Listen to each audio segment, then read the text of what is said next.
Sandiwara Radio ini masih Anda dengarkan di channel YouTube Satria Collection. Jangan lupa tekan tombol like dan subscribe.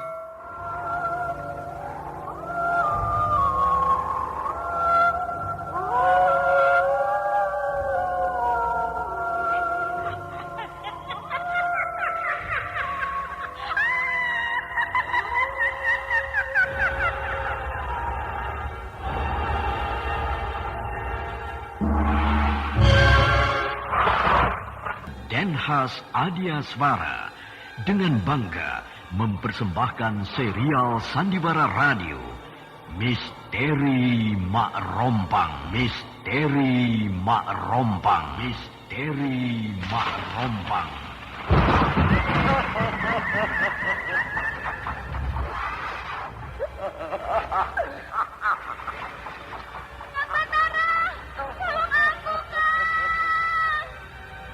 Cepat kemari, Wulan! Mak Rompang, kisah bangkitnya kembali setiap 200 tahun. Seorang anak manusia yang dapat berganti wajah dan wujud. Terkadang menjadi seorang gadis cantik teramat cantik. Terkadang menjadi seorang nenek tua renta buruk rupa yang selalu menimbulkan prahara dan malapetaka mengerikan bagi umat manusia.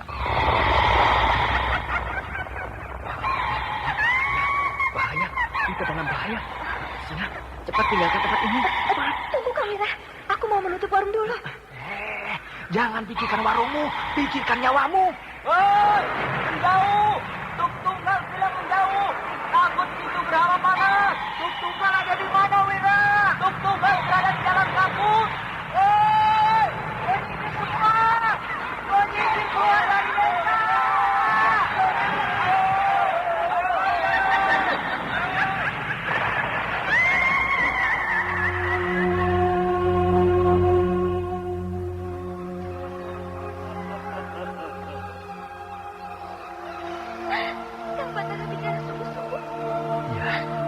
Karena saya mencintaimu, Wulandari.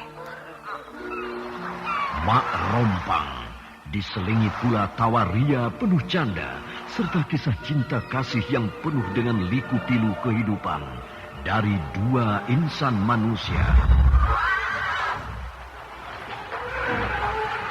Awas di belakangmu, Wulandari!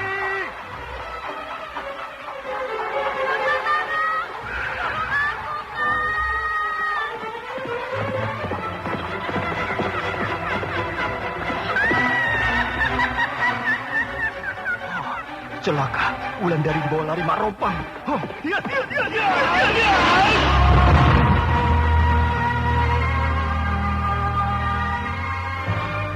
Didukung artis-artis terkenal Ferry Fadli, Yvonne Rose, Anna Sambayon, dan sederet bintang-bintang terkenal lainnya.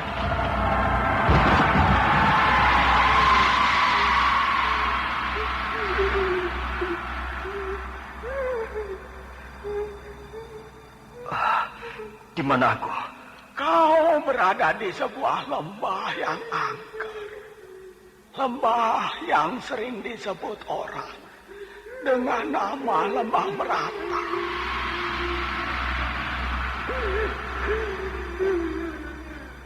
Lembah Meratap.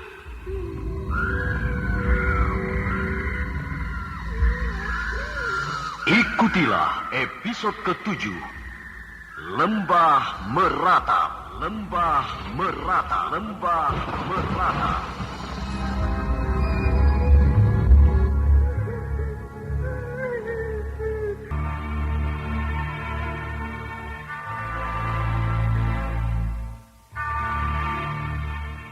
Naskah buah karya Asmadi Syafar. Seri yang ke-25 ini didukung oleh Naryo sebagai Kisabrang, Ana Sambayon sebagai Mak Rompang, Heristiono sebagai Kimujur, Eli Burhan sebagai Nyi Sepi, Yvonne Rose sebagai Wulandari, Ferry Fadli sebagai Batara, Elias sebagai Kiwista, dan pembawa cerita Neni Sumardi. Teknik dan montase Indra Mahendra dengan sutradara Denny Denhas.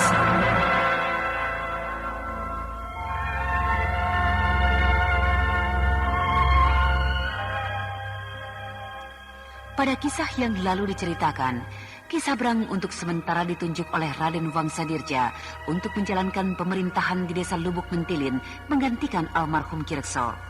Ki Sabrang sangat gembira menerimanya. Bahkan belum beberapa hari, Ki Sabrang sudah menjalankan pemerintahan dengan tangan besi, sehingga penduduk Lubuk Mentilin bernama benci terhadapnya. Keasikan Ki Sabrang menjadi pengganti lurah membuat Mak Rompang marah. Mak Rompang kembali memperingatkan Ki Sabrang bahwa laki-laki itu ditugaskan untuk membunuh Ki Mujur karena Ki Mujur sedang berada pada hari sial. Sementara itu di puncak Gunung Raya, Nyi Sepi dan Ki Mujur sudah sepakat untuk menjodohkan kedua murid mereka, yaitu Wulandari dan Batara. Keputusan itu membuat Wulandari menjadi sangat malu karena Wulandari mendengar langsung pembicaraan kedua orang sakti itu.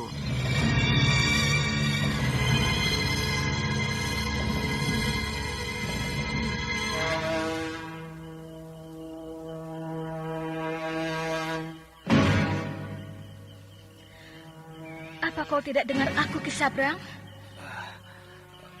Walau saya tidak bisa melihat wujud Mak Rompang, tapi saya mendengar suara Mak Rompang. Apalagi yang kau tunggu? Kerjakanlah. Bagaimana saya bisa membunuh laki-laki sakti itu, Mak Rompang? Sedangkan saya tidak punya ilmu kedikjayaan sama sekali. Nanti aku akan yang memberimu ilmu kadikjayaan.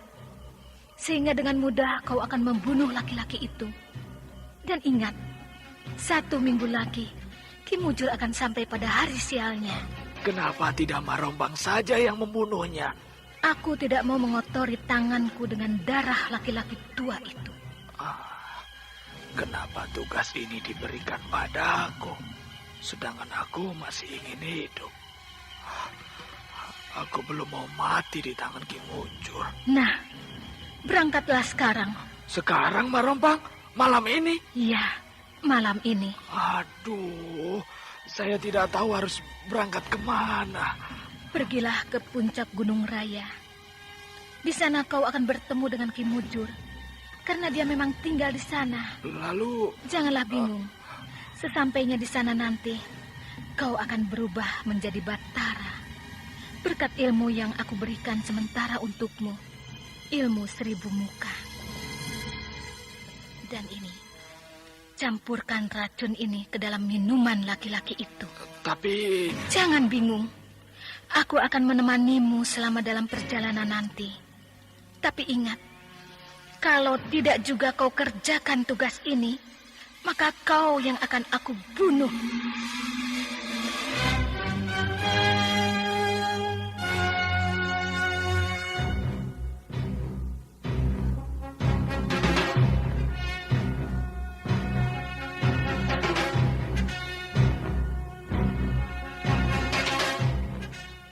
Aku harus mengganggumu malam-malam begini, Ki Wista.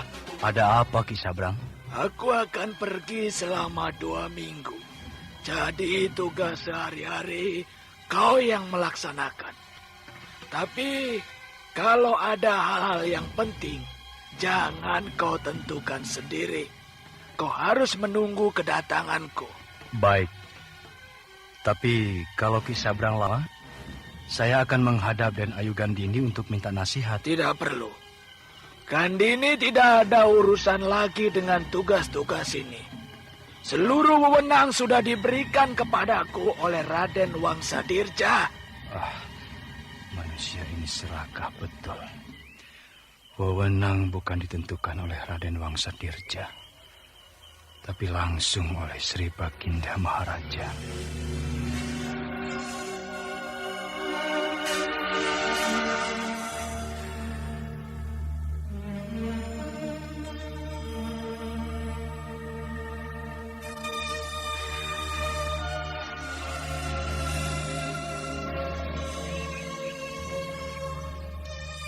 Sudah 2 hari, aku dan muridku berada di puncak gunung ini, Ki Mujur. Dan aku merasa sudah cukup kunjunganku ini.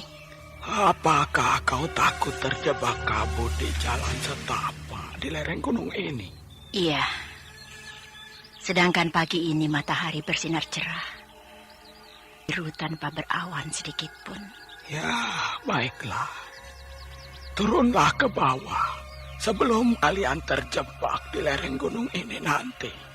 Sebelum aku dan muridku turun, ada sesuatu yang mengganjal perasaanku. Apa itu? Katakanlah. Kenapa begitu mudah orang naik ke tempatmu ini? Semudah membalikkan telapak tangan. Sehingga kalau saja nasibmu buruk, maka Mak Rompang akan bisa dengan mudah sampai kemari. Lalu dia akan mencelur. Kalau dilihat sepintas saja, memang begitu. Tetapi tidak semudah itu, Nyi Sepi. Kalau kau sendiri meneliti lebih jauh, hanya manusia biasa yang akan dapat naik sampai ke padepokanku ini. Dan tidak satupun makhluk lain. Baik makhluk yang disebut peri, siluman dan sebangsanya. Baru sampai di lereng Gunung Raya ini, mereka sudah berjumpalitan turun ke bawah. Tetapi kalau yang datang itu berniat baik, mereka akan bisa sampai kemari. Kalau manusia yang berniat buruk, bagaimana Ki Mujur? Aku tidak takabur. Tapi semoga aku bisa menghadapinya. Kenapa tidak dibuat pagar batin seperti di tempatku, Ki Mujur? Aku tidak mau begitu, Nyi Sepi. Kau membuat pagar di Telaga Sore dengan sangat ketat. Sehingga semut pun mungkin tidak akan bisa masuk tanpa seizinmu. Itu sama dengan mengasingkan diri. Sudahlah. Aku dan Wulandari akan kembali ke Telaga Sore. Semoga kau tidak akan mendapat bahaya apa-apa dengan caramu seperti ini. Kau jangan mendoakan aku yang buruk-buruk, Nyi Sepi. Aku tidak mendoakan keburukan. Tetapi perasaanku beberapa hari ini selalu saja terganggu bila memikirkan keselamatanmu. Itulah salah satu kenapa aku ingin sekali kemari. Semakin tua, semakin banyak perhatianmu pada aku. Sejak dulu, perhatianku tertumpah padamu. Hanya saja Ki Mujur tidak pernah sadar. Ya. Aku selalu terlambat dalam hal yang seperti itu. Semoga Ki Mujur juga tidak terlambat untuk keselamatan dirimu di sini. Terima kasih atas peringatanmu ini. Lihatlah muridmu. Sejak tadi dia sudah tidak sabar untuk turun dari tempat ini. Dia gelisah bukan karena ingin meninggalkan tempat ini. Dia gelisah karena muridmu Batara tidak ada di sini. Jadi itu sebabnya dia berdiri di sana. Mungkin. Tetapi aku telah sampaikan kepadanya bahwa menurutmu Batara juga sering berdiri di sana bila sedang kusut pikirannya. Berdiri di situ memang bisa menghilangkan kesusahan hati. Nah dari sana itu bisa melangan yang indah, yang menghijau, sawah yang membentang. Berbahagikah yang masih bisa mempergunakan masa muda mereka dengan baiknya. Tidak seperti kita berdua yang selalu terlambat untuk memulai segala sesuatu. Kau bertambah aneh pagi ini. Sudah, apa-apa lagi. Wulandari, seolah-olah dia curiga melihat kita. Hei, Wulan, kemarilah. Ada apa, Ki Mujur? Bersiap-siaplah, karena gurumu akan pulang kembali ke Telaga Sore. Saya sudah siap sejak tadi, Ki Mujur. Kau murid yang baik, Wulandari. Tidak menyesal Batara mendapatkanmu. Oh ya, nanti bila kau ingin datang lagi kemari, datanglah, walau tidak bersama gurumu. Bukankah... Kau tidak perlu khawatir. Aku dan gurumu sudah merestui hubunganmu dengan Batara. Kalau kau ingin menemui Batara, datang saja kemari, Wulan. Guru? Sebelum kabut menyelimuti jalan di bawah sana. Ki Mujur, saya ingin pamit. Silakan, Wulandari. Sandiwara radio ini masih Anda dengarkan di channel YouTube Satria Collection. Jangan lupa tekan tombol like dan subscribe. Bagaimana? Sudah pulih kembali tenagamu? Sedikit lagi Kirabumi. Kau sudah tidak sabar rupanya. Apa kau bosan tinggal di sini? Aku suka tinggal di kampungmu ini. Yang aku bosan adalah pada keadaanku. Aku merasa terlampau lama tenagaku ini pulih seperti sedia kala. Rasanya apa yang aku lakukan ini menjadi sia-sia. Aku sudah mempergunakan ilmuku sampai aku lumpuh tanpa tenaga seperti ini. Sedangkan kejadian yang mengerikan tetap berlangsung di desa Tanah Retak. Mungkin sebuah pelajaran buatmu. Iya, ini memang suatu pelajaran bagus buatku. Bila melanggar larangan seorang guru, maka akibatnya akan jadi begini. Bagus. Kalau kau sudah bisa menarik hikmah kejadian ini. Iya, aku menyesal. Nah, kau sudah bisa berdiri. Sekarang kau harus menunggu sedikit lagi, supaya kau bisa berjalan. Mau tidak mau, aku memang harus menunggu. Kau merasakan getaran ini, Batara? Iya, aku merasakan getaran yang datang ini. Apakah ini sebuah serangan Kirabumi? Aku belum tahu. Mari kita bersemedi untuk menghindari bahaya ini. Baik.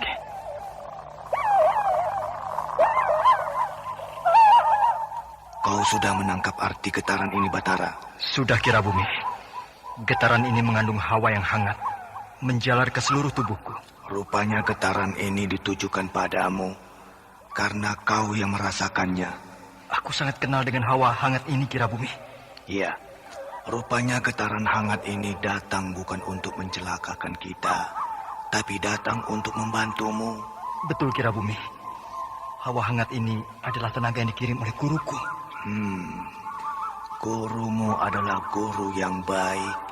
Dia tahu muridnya dalam keadaan sakit.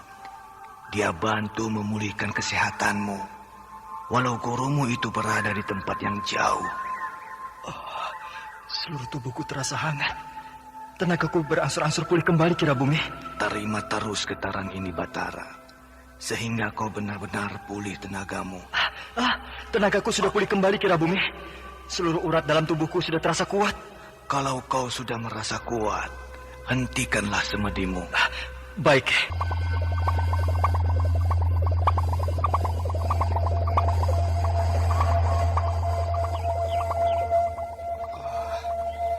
Aku sudah sampai di kaki Gunung Raya. Tapi aku tidak tahu bagaimana caranya untuk bisa sampai ke puncak gunung yang tinggi ini. Sedangkan di sekelilingku hanya hutan belantara. Aku tidak tahu harus berbuat apa di sini. Bisa-bisa aku mati kelaparan di tengah hutan ini. Kemarilah! Aku melihat seorang perempuan berdiri di tepi hutan ini. Ya, betul. Seorang gadis cantik berambut panjang. Rambutnya terurai sampai ke mata kaki. Sedangkan pakaiannya putih panjang membalut seluruh tubuhnya. Apa iya? Ada gadis cantik berada di hutan yang sepi seperti ini. Dia memanggilku. Aku akan menunjukkan jalan untukmu. Kamu tahu aku mau kemana? Kamu mau ke puncak gunung ini? Iya. Mari ikut aku. Hah? Kemana? Ke sana. Di sana ada jalan setapak. Aneh. Gadis ini seolah-olah tahu rencana aku. Ayo, sebelum kabut turun. Kabut turun? Kalau kabut turun, maka jalan setapak ke puncak gunung ini tak akan tampak olehmu. Iya, baik. Ki Sabrang mengikuti gadis aneh yang berparas cantik itu dari belakang. Sementara bau kemenyan keluar dari tubuh yang tinggi semampai itu. Rambutnya yang terurai panjang mengeluarkan bau kembang kenanga. Semakin lama jalan setapak yang mereka tempuh, semakin mendaki dan terjal. Sehingga Kisabrang yang sudah tua itu harus berhati-hati kalau dirinya tidak mau jatuh ke dalam jurang.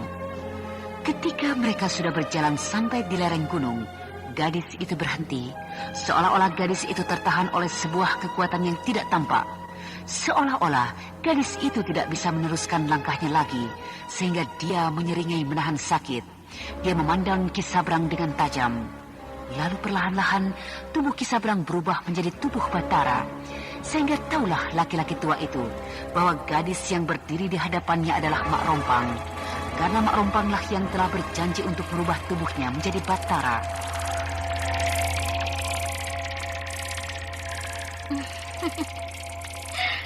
Kini wujudmu sudah berubah menjadi Batara. Sehingga Ki Mujur tidak akan curiga kepadamu. Nah, bawalah ini.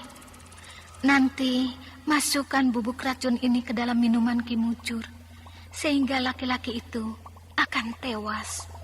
Apakah Marompang tidak menemani aku sampai ke tempat Ki Mujur? Aku hanya sampai di sini. Tapi kau tidak usah takut.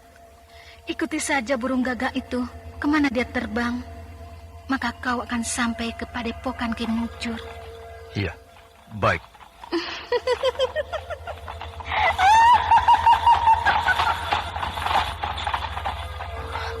Aneh kereta kuda itu bisa naik sampai kemari. Padahal jalan ini sempit dan terjal. Dan kini Mak Rompang itu naik kereta kuda. Lalu mereka hilang di dalam kabut tebal. Kalau aku tidak mau melaksanakan tugas ini, maka aku pasti mati di tangan Mak Rompang. Tapi kalau aku teruskan rencana ini, maka aku takut bertemu Ki Mujur. Jalan yang aku lalui tadi hilang ditutup kabut. Satu-satunya cara aku harus terus naik ke puncak gunung ini. Burung gagak ini terbang rendah di atas kepalaku, seolah-olah mengajakku berjalan ke atas sana. Baiklah, akan aku ikuti kemana burung gagak itu terbang.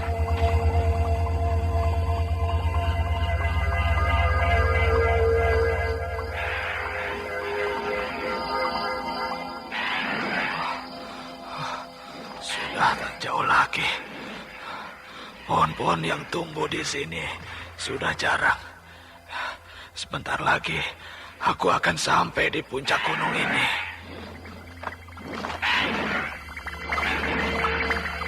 Sandiwara Radio ini masih Anda dengarkan di channel YouTube Satria Collection. Jangan lupa tekan tombol like dan subscribe. Kisabrang yang sudah berubah menjadi Batara terus mengikuti jalan setapak yang makin mendaki. Sementara burung gagak suruhan Mak Rompang terbang rendah di atas kepalanya. Kabut tebal mulai berarak. Cuaca dingin sudah terasa menusuk tulang.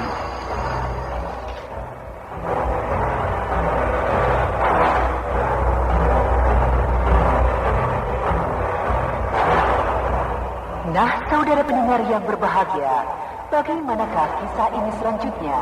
Untuk mengetahui jawabannya, ikutilah terus serial Sandiwara Radio ini.